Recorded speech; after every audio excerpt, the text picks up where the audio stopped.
Now, Rise business correspondent Reuters also hosted a panel session with a theme, Which 2050 Do We Want?, where Agnes Callamard, Secretary-General of Amnesty International UK, said the first 12 months of Donald Trump's second term in office are a perfect example of an authoritarian one. Here are highlights from the panel. All right, fantastic. Thank you all for your opening thoughts there. So now we're going to get more specific. Zainab, yes. How much of an impact should public policy have in shepherding us towards the 2050 that you want to see? With all the things you mentioned that you want to see, yes. How much of just public policy, and you can also tell us with what you've seen with public policy, is living up to your standard? When public policy doesn't respond to our needs, people get up, raise their voice, and they protest. And we see that everywhere. But sometimes if your country or the system that should govern you and respond to your needs doesn't respond to you but restrict you, and you cannot protest, then you go and create or establish efforts hidden or in the public that can address your needs. And as an example, a huge example is education is banned for girls above 6th grade in Afghanistan, not specifically, but mainly for young girls. But what happened, and the policy is not responding, regional efforts are not there, international law, nothing is responding, and it's a basic human right that's denied. So what is happening is youth around the world, Afghans, non-Afghans, they are putting in efforts, creating platforms, using tools such as AI or other, or their just basic efforts to reach out to these girls through internet, through websites, through meetings, to respond to their basic wish of getting education. And that's where I believe public policy fails, because we as humans, not all of us, some of us fail to really center it on the people of that community. Thank you for that, Zainab. Agnes, you've spoken about your worries over the spread of authoritarianism across the world, and Zainab was just talking about protests, and we've seen a number of protests flare up in different regions. As we march towards 2050, the protests seem to be matching, well, I'm going to put that to you. Do you think the protests are matching the spread of authoritarianism? And is authoritarianism essentially, is there a check on it, in your view?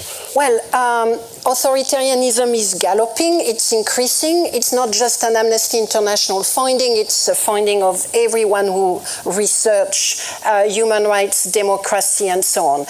Some of the most long-term studies have concluded that right now we're back to 1985 level in terms of how many people in the world live in so-called democracies. So we have lost some count since 1985. Since the fall of the Berlin Wall, all the progress, we've seen a U-turn for people around the world. Authoritarianism is quick. Democracy takes a very long time to be established. Look at the United States, 12 months of Donald Trump in the White House, and it is a playbook of how authoritarian practices get embedded into every institutions, from attacks on freedom of expression, freedom of the media, academic freedom, freedom of association, attacks on dissent, creation of new militarized security forces that are unbounded, the attacks on migrants, on refugees, on trans, on women. All of those things have taken place in 12 months. Can you quite grab that? How long does it take to create equality, a true sense and experience of safety, of security? All of that has been literally destroyed in 12 months. And I have many friends in the United States. I've lived there. There are many friends who are brown people, black people, and the fear that under which they live every day is palpable. So It's everywhere. And it's not just Donald Trump. You could believe that Donald Trump has brought us to there. No. For more than 8 years, Amnesty International has been denouncing the slow but true spread of authoritarian practices throughout Europe. Emergency legal decisions have become normalized. Policing has become grounded on practices and including linked to surveillance and facial recognition that have led to many abuses. Attacks on non-discrimination have become very commonplace. And what do we have to say about other places, such as Iran, for instance, where thousands of people have lost their life in the last week, combating one of the most cruel authoritarian regimes. So we are all being impacted by the rise of authoritarian practices around the world. There is no easy solution to it. It's not just disrupting Donald Trump. It's not just resisting Donald Trump. It is also looking at our own society and unpacking the dynamic that have made those authoritarian practices possible, the fears, the anxieties, including over AI, and how do we tackle it? I think that's the key questions. I mean, there is no doubt that it is unchecked. There is no doubt that it is everywhere right now. The key question that we need to ask ourselves is, what do we do about it? Because makes no mistake, authoritarian practices lead to very bad things for a lot of people. And when it becomes a global phenomena, it leads to what we saw in 1940. So we really it is incumbent upon us to combat authoritarian practices wherever we are. We do not need to be in New York, we do not need to be in Paris, we do not need to be in Davos. We can combat authoritarian practices in our village, in our communities, in our families, and we must combat it, because if we don't, there is absolutely no doubt in my mind that the destination will not be 2050. Let's be very clear. We will not get to 2050. You raised a very great point. Yeah, clap if you want to. Go ahead. And I know we're running short on time, but I have to follow up on this. Because you just mentioned the authoritarianism in the United States and the cruel regime in Iran. Yeah. Well, what do you make of Donald Trump threatening strike? He doesn't like Iran, right? So that's one authoritarian figure taking on another regime. And then with what happened in Venezuela, does that muddle things up when one authoritarian? Well, of course. I mean, if everything is muddy, everything is grey. I can fully understand why many of my friends and colleagues from Venezuela have a lot of reluctance to denounce what was an act of aggression against Venezuela. And maybe if I was Venezuelan, I will say, yeah, maybe it's not great for international law, but wow, 150 political prisoners have been released. So this is a reality. This is a messy world we live in. But do we need to sign a pact with evil in order to get something that we believe is going to be okay? And do we have any historical evidence of that kind of we have just Afghanistan here. Do we have a lot of evidence where this kind of foreign aggression against a country is bringing lots of betterment in the long term for people? Actually, I don't have a lot of evidence to it. So I think I'm going to resist being forced into a corner where I need to make a choice. And I want us to create and to claim the space of denouncing both, denouncing US aggression on Venezuela and denouncing the crimes against humanity that have been committed by the Maduro regime against its own people. And that he will need to be held accountable for. But that is not going to happen in a New York prison. It should happen in a Venezuelan prison, and he should render account to his people, not to God knows who, in fact, in New York. Well said. Thank you so much. Professor, I saw you raise your hand. I think I read your mind. If anyone wants to chime in on it, and you don't necessarily have to go with the question I give. If you want to, follow up on what's been said, that's fine. But Professor, go ahead. Do you want to follow up on that? Because I want to ask you about climate change and where we're going. Or did you want to comment on what Agnes said? Yeah, please. I mean, I know it's not very Davos, But I think at some level we actually have to talk about politics. Right. I mean, when you talk about public policy, we need to talk about the politics that make public policy. Right. When we talk about the long struggle for various types of rights in the United States, we have to talk about the political forces that conducted that struggle and who their opponents are. And though I think your point is right about the fragility of rights regimes and how quickly they can be broken. They're a little bit like ice. It takes a while to grow, and then you can break it.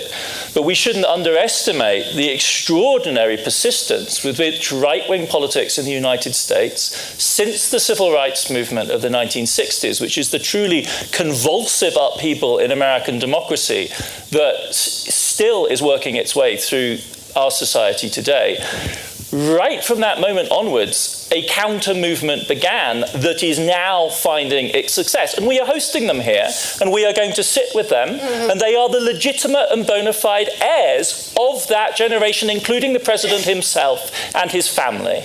And the very least we can do is speak openly about the history of the Klan and the history of the lynching and the history of Jim Crow and the history of segregationism and its apologists running all the way through to the 90s and the 2000s, who are deep inside the Republican Party. And I say this as a Democrat who lives in a highly segregated city, so this is not just about party politics. Racism in America can't be reduced to that. But we need to be clear about who it is has been trying to make change and who it is who's been trying to do the opposite and to undo it. And those cultures of violence that we see in ICE, they come from somewhere. Anyone who's spent any time in America knows that people have reason to fear the police. They have reason to fear the police. As a white guy, I've never felt this before, but since I've lived in the United States, I've known, at least around the edges, what it means to fear people in uniform. Because it's capricious, and it's hyper-masculine, and it's deliberately violent, and it's deliberately abusive, and it's simply a fact that we have lived with in the United States forever, right? So at that level, this isn't new, but what's radical about it is just how uninhibited, how empowered, how shameless it is, and how little resistance, frankly, there has been to what's been going on. The big hope are the midterm elections in November, and everyone has just got their fingers crossed. The democracy will work, and they will deliver a giant, crushing rejection. Right.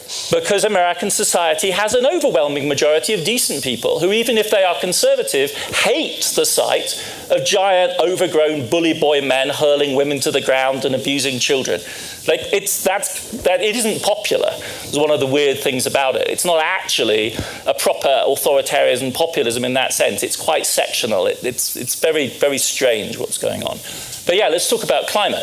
Yes. Do these people also deny the climate? Yes, they do. In a staggering way, and in a way which has the same qualities, right? Because this time around, they haven't just politely withdrawn from the Paris Accords, which is Trump verse 1, right? Very gradually. He says cheerio, and then finally they exit in 2020. No, this time around, they've left every single UN organization, including the Intergovernmental Panel on Climate Change, which America brought into being under a conservative American president in the late 1980s. And then in the Maritime Organization, we know where there was an effort to clean up one of the great hard-to-abate sectors, which is maritime transport. We know they used literally mafioso methods of going into the negotiations and picking off the representatives of small countries and threatening them with personal sanctions, which is ruinous to anyone who moves around the world, right? Because it basically means you lose access to your bank, to your phone. You can't function, and they threatened the representatives of the smallest states so as to create a blocking veto minority that prevented us from moving rapidly towards the decarbonisation of shipping, where we actually had WEF-organised, let's be clear, MESC, WEF-organised first mover business groups were pushing that. That has been one of the projects of this organisation. And this American government that we are hosting, who has a house on the promenade celebrating 250 years of God knows what, those people deliberately sabotaged these negotiations. We are still going to sit with them. I'm going to chair a meeting with Lutnick tomorrow morning or tomorrow afternoon. Oh, wow. Like, I am going to do my job as chair, but we should be clear about who it is we're dealing with. And they are taking those tactics of intimidation and personal threat into the climate space. And that is the reality that we're dealing with at this moment. Thank you so much. very much appreciate the passion of the panel.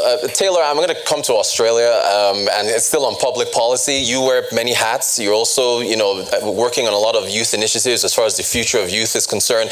I do want to ask you about the policy in Australia where under 16s are banned from social media. Moving forward to 2050, is that, they're saying they're doing it because they're protecting the youth, and that's where your work is. How are you viewing that dynamic? Feel free to be as passionate as the rest of our panelists. No, I have to say it's a really good sign when you're on a panel and you get so enthralled with what someone else is saying that you lose all comprehension for the fact that you're about to have to talk. Look, I think I request the grace of the room as I navigate what, at least in Australia, is a very political question. As someone who runs a non-partisan organisation, so humour me as I do some acrobatics. Look, I think that the social media ban policy in Australia is an excellent example of long-termist looking policy that maybe fails to look at the broader system. Now, if we break that down into three elements, you can think participation, policy, and people. So from a participation perspective, it maybe wasn't best practice the way that it was done. It was moved through incredibly quickly from a lot of the youth networks that I work with. They didn't feel adequately engaged, and given that it is a youth-centered policy, that's a fascinating feature of this policy that's come to be. And the impact of that is not just on the outcome and the policy itself, which I'll get to in a second, but it erodes the sense of engagement and that civic infrastructure that we've spoken about. And I think that comes back to what are the things that we watch silently and allow to happen. Because as an Australian who feels way off in the corner away from the US, I've been trying to take it very seriously to say, what of what I'm seeing over here do I see in small doses in my own country? And it's a fascinating thing to think about. The second thing that I would say is on the policy itself. Do we need to get young people off social media? I would say unequivocally yes. I don't have an objection to that concept because I imagine in 2050 we'll view social media the same way we do many other drugs. I don't know many deeply happy, joyful, and fulfilled people who spend a large amount of time on social media. That being said, is it a systemically viewing policy that's looking at all of the factors to keeping someone safe online, which is the skills, your ability to interpret mis and disinformation, your ability to build the supportive relationships if and when something damaging does happen online? And as a woman who spent enough time on the internet, I can tell you, it's probably, if you spend time on the internet for the duration of your life, at some point you will see something that is damaging to you psychologically in one way or another. And we need the skills, we need the relationships, we need the support networks in order to address that. And at this point, that policy in isolation, without the systems view, does not deliver on that. I have hopes and ambitions that we can build that around it, but it's an interesting, maybe hamstringing of the policy as it stands. And then you've got to look at the people factor. When we're leaving people without the systemic support, the blame game will inevitably start to happen. And so what we need to be doing is trying to set ourselves up for success from the beginning, thinking about who's involved in this decision-making process. It's a heartbreaking reality that democracy done well is slow, but it is that upfront investment for long-term payoff, and it comes back to the central truth of its short-termism is the drug. We want the payoff, we want it quick, and we go for the sugar hit immediately, but what we really need to do is invest in the kind of robust policy and processes that can stand the test of time and be safeguarded against some of the frightening things on our horizon. Thank you so much for that, Taylor. Arjun, let me... Chapeau. Arjun, I want to ask you about artificial intelligence and some worries about a divide that is growing. I mean, your company, Distill, you're assisting enterprise, giving enterprise solutions to companies for artificial intelligence. And my question to you is, do you share in that worry with respect to inequality, to where, as we move forward to 2050, those who have the resources and have access to AI will be far outpacing those that don't have the resources to access that? What are your thoughts there? It's a very relevant question. So let me just start by saying something that I think hopefully most of us can agree with. Technology and AI is an amplifier of a set of intents and culture we choose to program it with. It's not AI making decisions, it is a set of values we as a society choose to align the system with. And I think that fundamentally we need to decide what are the incentives we want to set up for society in pursuit of this new model in the lead up to 2050. I think that, again, this requires long-term thinking. there is a lot of short-termism right now, right? Like CEOs are optimizing for the next quarter. There's a temptation to optimize for the next election. And what the moment calls for is some statesmanship and long-term thinking to design what are the policies and systems we want that actually can perpetuate. And once we program the AI with it, it's going to amplify that. If we don't change the incentive structure that had been designed for the last few decades with a certain economic model, you're going to end up with concentration of wealth. More importantly, you're going to end up with concentration of agency, because fewer people are going to make most of the decisions that get amplified 10x larger by these systems. Things that used to take 5 years now can happen in 6 months with AI. So there is a need for conscientious long-term thinking, which is I think a moment that is here and now, and not a problem we can afford to kick the can down the road 5-10 years. That's my point of view on that. Thank you so much for that. All right, so those are the specific questions. Now we're going to go, round robin. We've got a few more minutes where we get our audience involved. Before the World Economic Forum began, WEF did, here in Davos, WEF did release a report on global risks based on surveys. They had like a top 10 or a top 20. The number one, based on surveys, the risk that respondents indicated was geopolitical tensions, right? And we've touched on that already. But within that top 10 was misinformation and disinformation.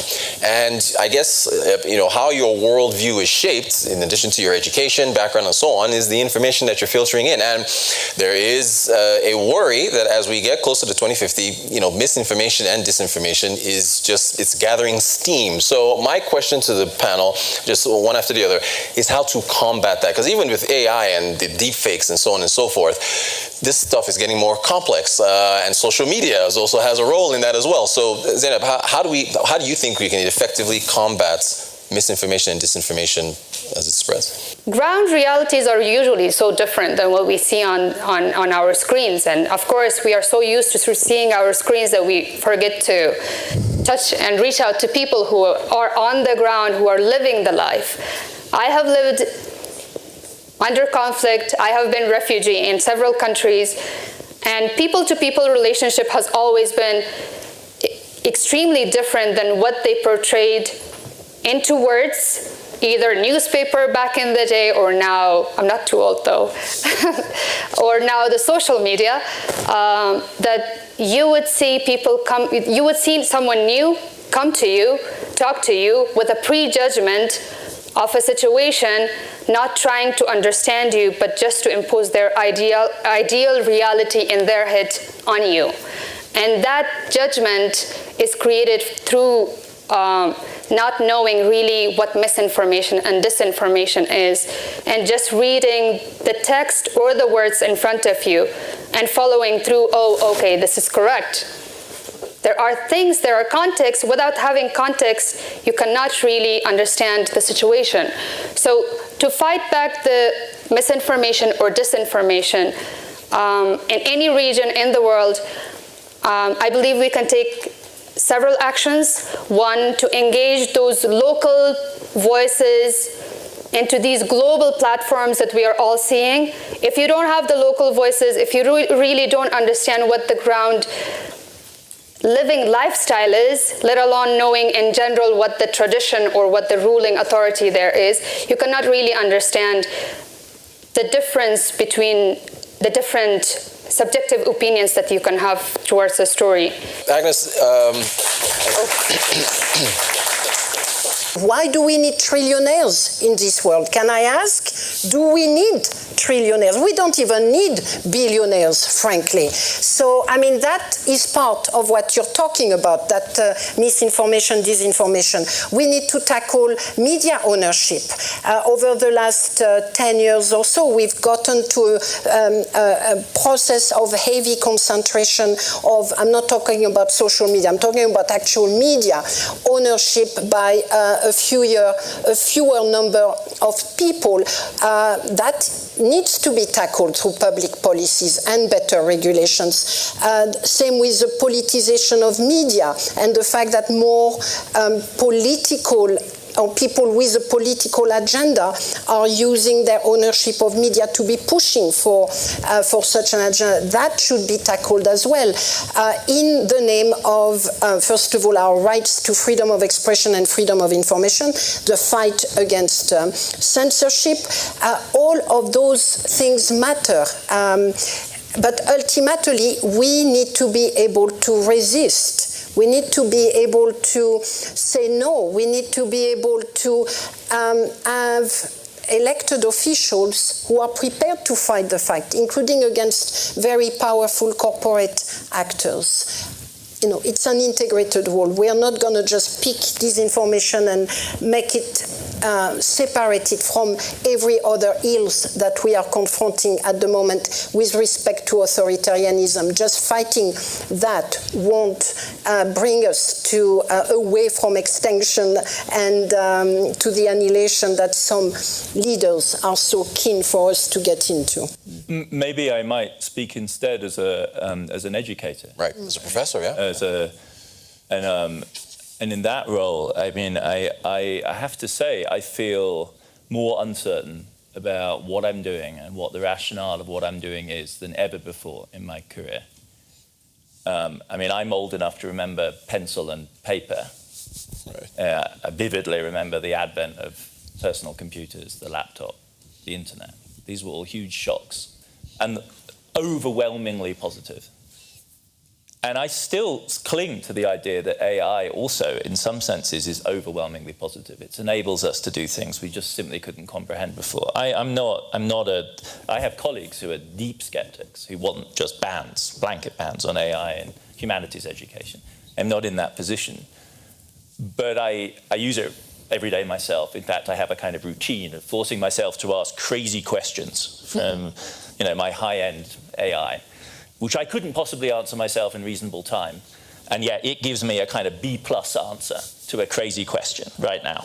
And that's amazing. I can get like several B+ answers to really wacky questions. That I actually have guilt because, you couldn't ask a human to answer these questions back to back. And my machine just runs away like a kind of eager dog and comes back with these answers. So for somebody like me who just loves exotic knowledge, this is a huge gift. I mean, really, chapeau, it's amazing. But what is it that we are doing? And I, both of you said education's part of the solution. And I'm thinking, oh my God, what is it? And I'm increasingly, I love the village example. Of course, it doesn't generalize. The problem is we don't live in villages anymore. We live in these gigantic communities of hundreds of millions of people. I live in a... still do, Professor. But increasingly few. Yes. Right? And urbanization is the trend we've passed when we can... The majority of people live in urban or suburban spaces now worldwide. And I'm only saying that because in the end, I end up thinking again and again that there is something about the embodiment of knowledge. There is something about the directly interpersonal, which is the only really good answer to this question. Taylor, yeah, I mean, earlier you were talking about youth and them staying off social media. So what's your take on misinformation? So I think as fourth speaker, just before the technical expert, I'll try and come at it from maybe building off what you just shared, which is I think the mis and disinformation is a rampant virus in a weakened system. Yeah. And so I think what we also need to think about is what is it within ourselves that makes us so ready to grab the polarizing slop or cordon bleu that we're presented with. And that's the hard internal work that must be met with systemic policy solutions and technical responsibility and a whole bunch of other things. But I think we need to do the hard and uncomfortable thing of looking within ourselves and seeing what has this society cooked within myself that makes me so ready to believe that thing that makes me, it gives you that feeling that is kind of addictive. And I've gotten myself trapped in that before. The algorithm has gotten me because it's feeding me that exact flavor of what I want that makes me feel like I'm right and that person that I want to argue with is wrong. And so it is the responsibility. And I'm so hesitant because I think the climate movement has really suffered from this, the whole individuals need to recycle and that's how you'll save the planet. But I do think that on this mis and disinformation piece, there is a huge responsibility that we need to have to keep our internal world in check and sort of the internal system that we're operating on at a place where we don't seek the polarization and where we reject the algorithm serving that up to us. But I defer to the technical expertise. Arjun, and a lot of tech with talking with misinformation, disinformation. I would love to hear your thoughts as well, how we combat this with AI playing such a big role in going forward to 2050. So I will say that I have a tendency to try to model the world in systems. It has a beautiful quality of generalizability and scalability. And on this matter of misinformation, the system that scales, in my opinion, is accountability. I think fundamentally any technology, be it AI or whatever else, is ultimately reflecting the architect and creator of the system. And I don't just mean the model creator. I mean, once you have a model, you give it a set of system prompts, or you give it some instructions, you're creating a system ultimately. It's just scalable intelligence at the end of the day. And people need to be accountable for what they create. It's that simple. There are two versions of this I can give example of. I think the social media world didn't have that accountability. I think the platforms and the creators were generally shielded from the accountability for various reasons. And I think it led to this almost uncontrolled propagation of mass reach and speed combined with information that people didn't take accountability of. And I think there are some serious consequences to that we all see. And I don't think we should do that with AI. I think systems that people create, institutions create, countries create, should take accountability for what they do. I don't think it's the agent that's responsible. It's the legal entity or the human that created that is accountable. And I think we don't think about it enough that way. That's my point of view on it.